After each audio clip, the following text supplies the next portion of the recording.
Hello dear learner, जय हिंद सभी को। स्वागत है आप सभी का पुनः एक थ्योरेटिकल वीडियो में, जिसमें हम जानेंगे डिसलेक्सिया के प्रकार, टाइप्स ऑफ डिसलेक्सिया, जो कि विभिन्न प्रकार के एग्ज़ाम में इसके टाइप्स पूछे जाते हैं। तो ये भी डोज ज़रूरी था आप सबके लिए, आने वाले किसी भी प्रकार के एग्ज़ाम के लिए। तो बने रहिए वीडियो के अंत तक, और इसी वीडियो के डिस्क्रिप्शन बॉक्स में आपको टेलीग्राम चैनल का लिंक मिल जाएगा। आप उसे क्लिक करके टेलीग्राम चैनल को ज्वाइन करिए, ताकि जो एमसीक्यूज़ की पीडीएफ्स हैं आपको वहां मिल सके आसानी से। तो चलिए स्टार्ट करते हैं बिना देर किए। तो सबसे जानेंगे कि आज हमारा डिसलेक्सिया, आखिर डिसलेक्सिया है क्या। हालांकि ये तो आप बहुत अच्छे से जानते हैं कि डिसलेक्सिया क्या है, उसके टाइप्स भी हम जानेंगे। यदि आप चैनल में नए हैं तो चैनल को ज़रूर सब्सक्राइब करें। वो इसलिए ताकि जो भी महत्वपूर्ण वीडियोस अपलोड होंगी वो आपको पहले नोटिफिकेशन आ जाएगा और आप उसे तुरंत देख सकते हैं। तो चलिए स्टार्ट करते हैं बिना देर किए, और यदि आपको अच्छा लगता है तो साथ में लाइक भी करें। जैसा कि आप जानते हैं कि जो डिसलेक्सिया है, जिसको हम पठन संबंधी विकार कहते हैं। डिसलेक्सिया क्या है? एक सीखने की अक्षमता है जो पढ़ने मतलब रीडिंग करने, वर्तनी मतलब स्पेलिंग, लिखने, बोलने या सुनने की समस्या को दिखाता है। आप बोलेंगे सर लिखने को कैसे?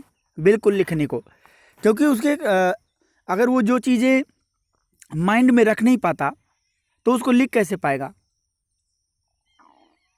उसको पढ़ कैसे पाएगा। तो ऐसी समस्याएं डिसलेक्सिया में देखने को मिलती हैं। साथ ही जो डिसलेक्सिया शब्द है वह ग्रीक शब्द डिस अर्थात खराब या अपर्याप्त, और लेक्सिस अर्थात शब्द या भाषा शब्द से लिया गया है। यानी कि खराब भाषा, खराब शब्द, इससे लिया गया है डिसलेक्सिया को, जो कि ग्रीक वर्ड है। देखिए, आ तो नहीं सकता, आ भी सकता है। आपको पता होना चाहिए किस लैंग्वेज से लिया गया है, किसका क्या मतलब है। डिसलेक्सिया को विकासात्मक पठन विकार के रूप में भी जाना जाता है, DRD। कभी फुल फॉर्म भी पूछ सकता है कि DRD का फुल फॉर्म क्या है। तो डेवलपमेंटल रीडिंग डिसऑर्डर है, ये भी आपको ध्यान में रखने की ज़रूरत है।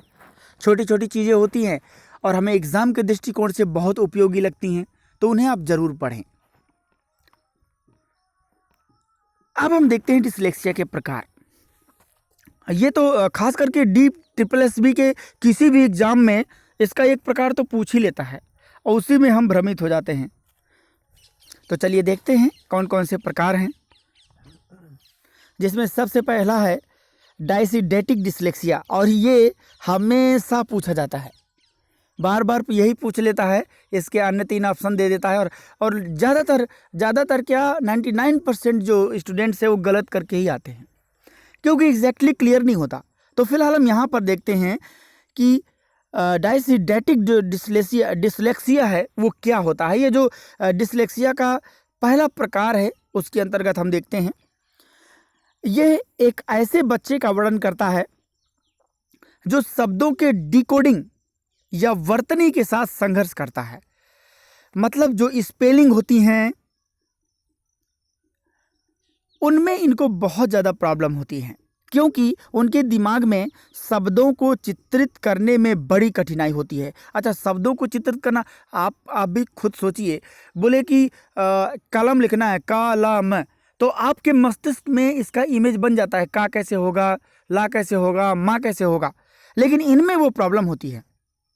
इसे दृश्य या सतही डिसलेक्सिया भी कहा जाता है। ध्यान रखिएगा। मान लीजिए ये नहीं आया कि इसमें समस्या क्या होती है, तो ये भी पूछ सकता है कि डायसिडेटिक डिसलेक्सिया का अन्य नाम क्या है, तो आपको उसे भी जानना जरूरी है। तो इसे विजुअल और सरफेस डिसलेक्सिया, दृश्य या सतही डिसलेक्सिया के नाम से भी जाना जाता है। आप देखिए, डायसिडेटिक डिसलेक्सिया की विशेषताएं भी देख लीजिए। विशेषताओं से आपको और भी पूरी तरीके से क्लियर हो जाएगा कि क्या कैरेक्टरिस्टिक्स हैं इसकी। जैसे कि सबसे पहला है कि एक शब्द के हाव भाव को फिर से देखने में असमर्थता। मान लीजिए कोई शब्द है, दोबारा उसको देखना है, दोबारा उसको विजुअलाइज करना है या रीविजुअलाइज करना है, तो उसे बड़ी प्रॉब्लम होती है।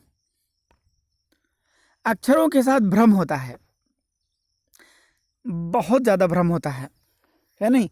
बोले का से ज्ञा तक जितने भी होते हैं, ए टू जेड तक जितने भी होते हैं, बहुत बहुत सारी प्रॉब्लम होती है इनको। किसी को कुछ समझ लेना, किसी को कुछ समझ लेना। स्थान खोना, यानी कि शब्दों को पढ़ने के दौरान स्थान खोने का मतलब यही है कि जब व्यक्ति पढ़ रहा होता है तो उसे पता नहीं होता है कि वो कहाँ पढ़ रहा है, किस लाइन में पढ़ रहा है। वो इसलिए होता है क्योंकि उसका जो मेंटल एबिलिटी है, अटेंशन जो है, वो नहीं रह पाता। कंसंट्रेशन पावर इन सब में बहुत जरूरी होती है। नेक्स्ट है अक्षरों और शब्दों को छोड़ना, क्योंकि वे दृष्टिगत रूप से नोट नहीं किए गए थे। अब अक्षरों मतलब जो हमारे लेटर्स होते हैं, वर्ड्स होते हैं, उनको भी वो छोड़ देता है, क्योंकि अगर देखा जाए ना तो वो नोट नहीं कर पाते। अच्छा, विजुअली नोटेड का क्या मतलब होता है? जैसे कि हम क्या है, किसी चीज़ को पढ़ लेते हैं, देख लेते हैं, तो हम अच्छे तरीके से किसी चीज़ को जान लेते हैं और समझ जाते हैं कि इस तरीके का ये बनेगा, इसी तरीके का इसका मतलब होता है और ये इस तरीके से होगा। जैसे आप लिखते हैं ना, बोले का लिखो, तो आप का तुरंत बना देंगे। क्यों? क्योंकि आप उसको ऑलरेडी विजुअलाइज्ड है, ऑलरेडी पिक्चराइज है, आपका ऑलरेडी बना हुआ है, इसलिए आपको कोई दिक्कत नहीं होती है।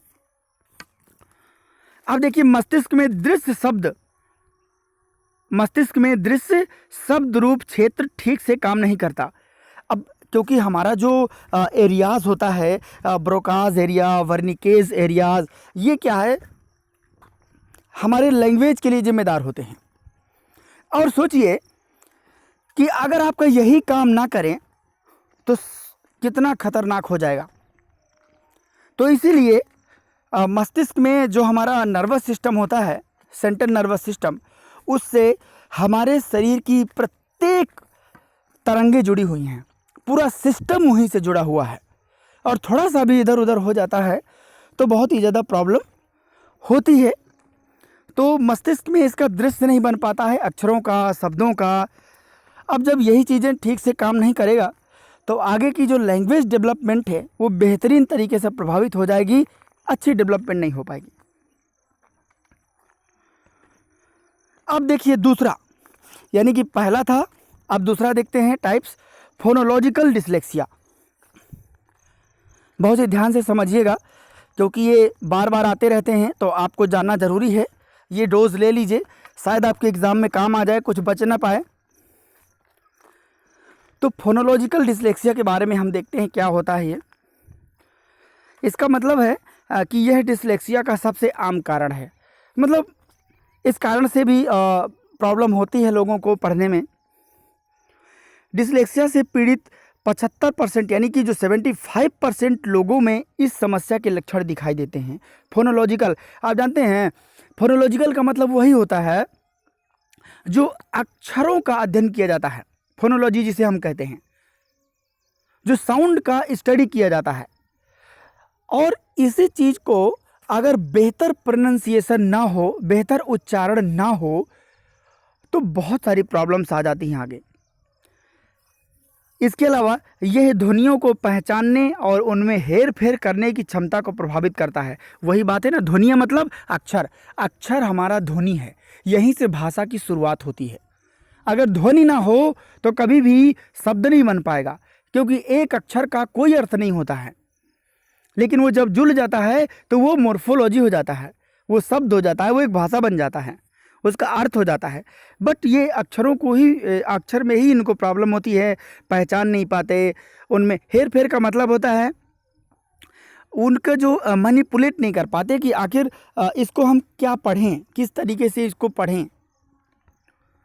इसके अलावा है एक साथ ध्वनियों का सम्मिश्रण या ध्वनियों का गुम होना, या स्वर का गलत होना, या शब्दों व ध्वनि का मिश्रण होना। इस तरीके की इनको बहुत सारी प्रॉब्लम्स नज़र आती हैं, बहुत सारी प्रॉब्लम्स समस्या दिखाई देती हैं, इसलिए इनको ऐसी दिक्कतें अधिक दिखती हैं।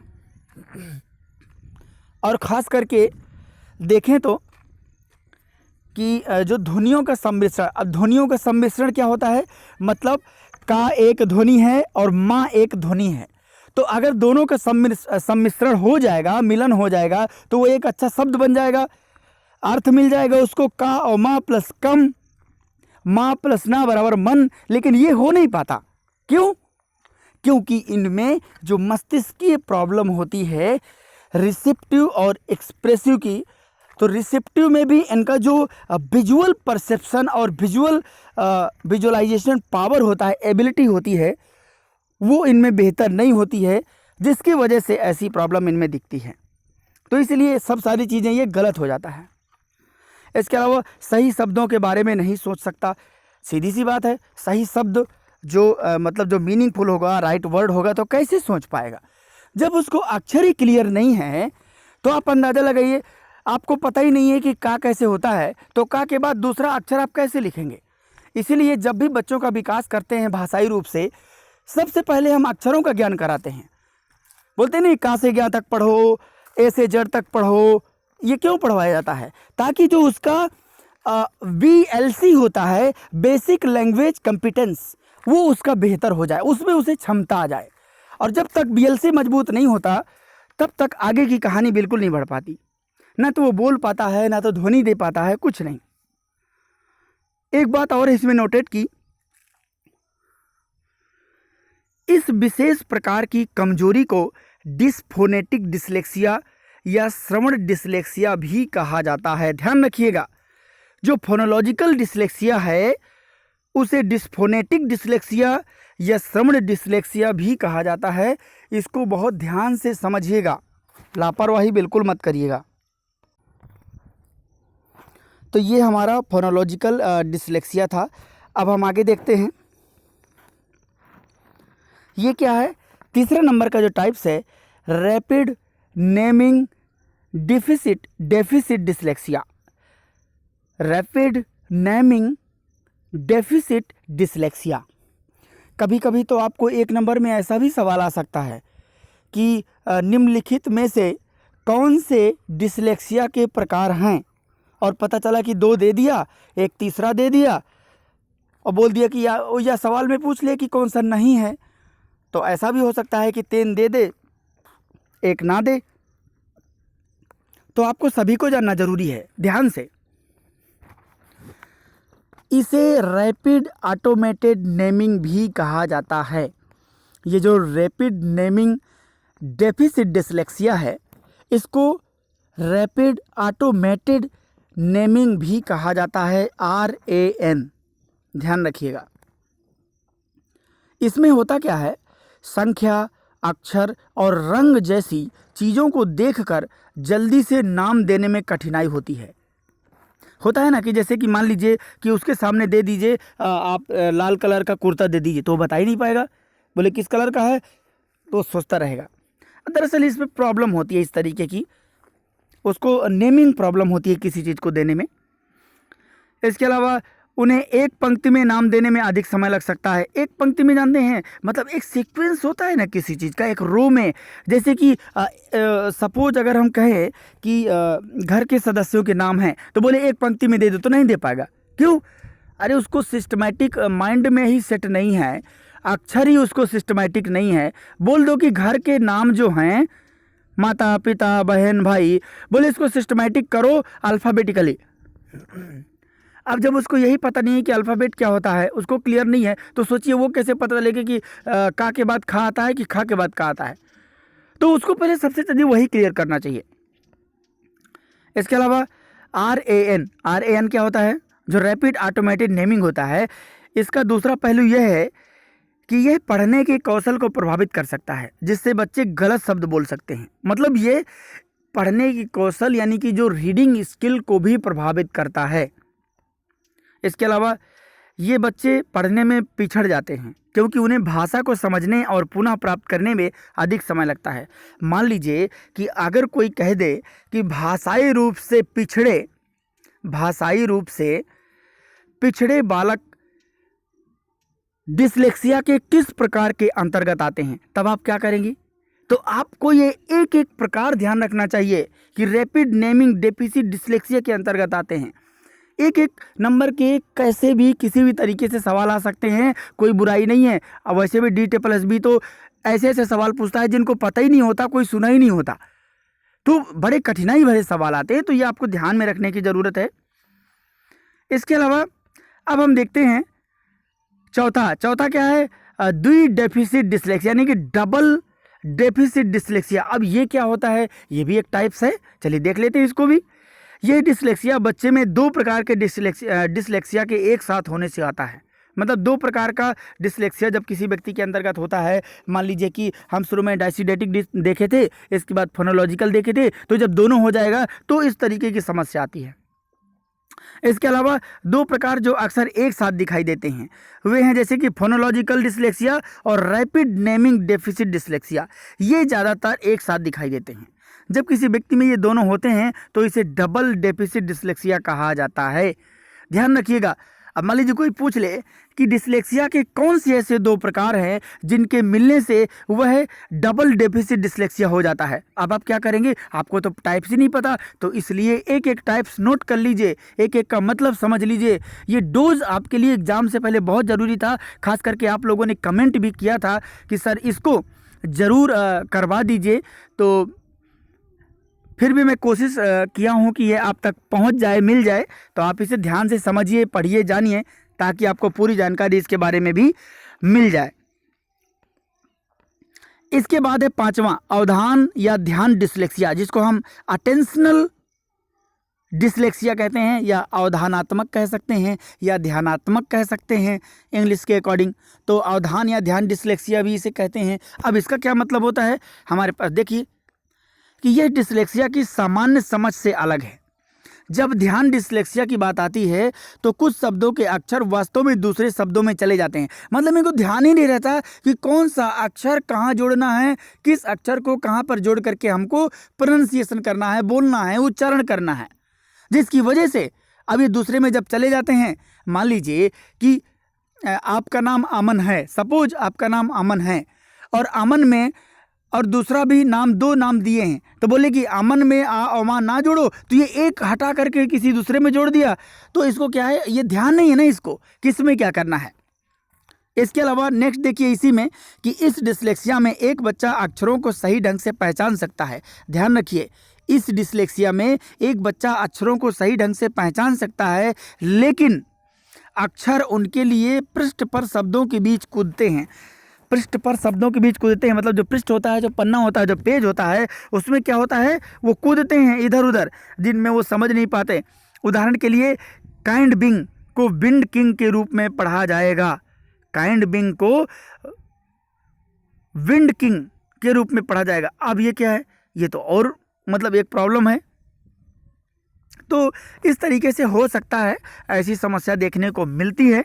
आप जानते हैं कि ये हैं तो सारी चीज़ें खतरनाक, बट आपको याद करने की बहुत आवश्यकता है। इसके अलावा सबसे आम भिन्नता यह है कि एक शब्द का पहला अक्षर दूसरे शब्द के पहले अक्षर के साथ स्थान बदल देता है। मतलब एक शब्द है घर, दूसरा शब्द है मकान, ये क्या करता है? बदल देता है। उसको पता ही नहीं रहता क्या करना है, सही है कि गलत, है ना। तो ऐसी समस्या होती है। मान लीजिए एक नंबर में सवाल आ सकता है कि डिसलेक्सिया का ऐसा कौन सा प्रकार है जिसमें पहले शब्द का अक्षर दूसरे शब्द के अक्षर के साथ स्थान बदल देता है। आप क्या करेंगे? आप तो खोजते रहेंगे, वहाँ बैठे बैठे दिन में भी तारे गिनेंगे। क्यों? दिन में तो दिखते ही नहीं है, तो रात को ही देख लीजिए, अच्छे से एकदम तैयारी कर लीजिए, आपको पूरी जानकारी हो जाएगी। आप देखिए कि आपको चरण या स्टेप्स या कारण के आधार पर भी कुछ प्रकार होते हैं। देखिए कहीं से भी सवाल आ सकता है, आपका क्या काम है? पूरी तरीके से तैयारी कर लेना। चलिए देखते हैं इसको भी। प्राथमिक डिसलेक्सिया क्या है भैया? प्राइमरी डिसलेक्सिया, ये भी देख लेते हैं। ये देखिए, पढ़ लीजिए इसको कि डिसलेक्सिया का सबसे आम रूप है प्राथमिक डिसलेक्सिया। इसमें आमतौर पर अक्षर और संख्या की पहचान करना, पढ़ना, अंक गणित करना, मापना, समय निर्देश समझना और अन्य गतिविधियां करना जो आमतौर पर मस्तिष्क के बाईं तरफ से की जाती है, उनमें समस्याएं आती हैं। ये प्राथमिक डिस्लेक्सिया से रिलेटेड है। अब दूसरा देखिए माध्यमिक डिस्लेक्सिया, जो सेकेंडरी डिस्लेक्सिया होता है, आखिर वो क्या होता है? अब देख लीजिए, डेवलपमेंटल डिस्लेक्सिया या माध्यमिक डिस्लेक्सिया भ्रूण में मस्तिष्क के विकास की समस्याओं की वजह से होता है। अब इसको डेवलपमेंटल डिस्लेक्सिया कहा जाता है, मतलब माध्यमिक डिस्लेक्सिया को। तो भ्रूण में मस्तिष्क की समस्याओं की वजह से होता है, मतलब जो एक प्रकार का देखें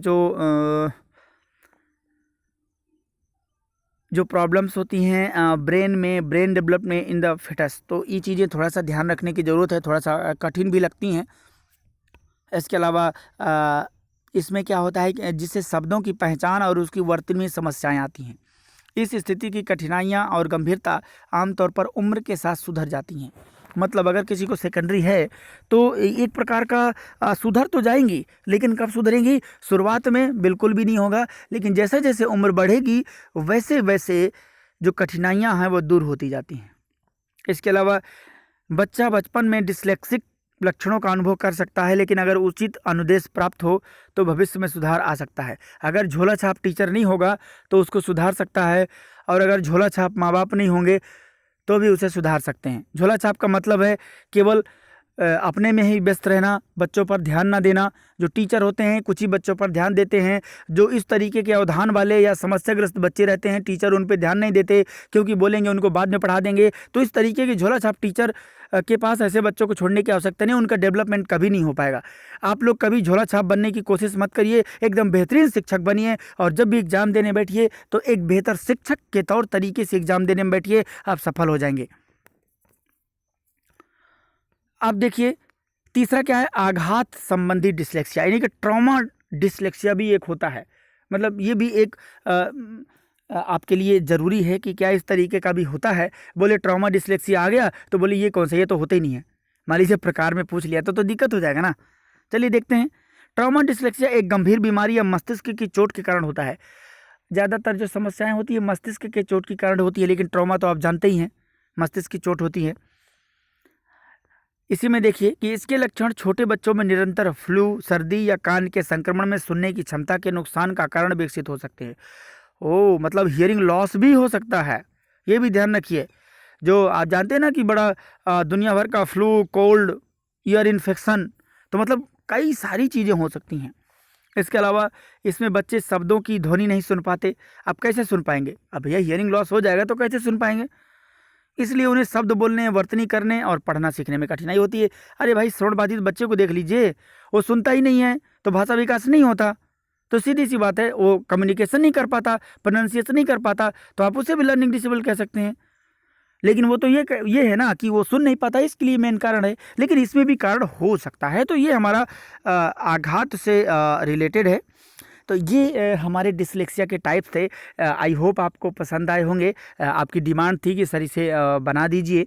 कोशिश किया, बहुत सारी समस्याएं थी, बट आपका बहुत जल्द आने वाला एग्ज़ाम है, और केवल आप ही के नहीं बल्कि किसी भी प्रकार के एग्ज़ाम के दृष्टिकोण से बहुत ही उपयोगी है। अगर आपको अच्छा लगा हो तो अपने दोस्तों तक ज़रूर शेयर करें। मिलते हैं नेक्स्ट वीडियो में, तब तक के लिए जय Hind. Thank you so much. Share करना ना भूलें, और अगर सब्सक्राइब नहीं किए तो कर लीजिए, लाइक भी कर लीजिए। Thank you so much.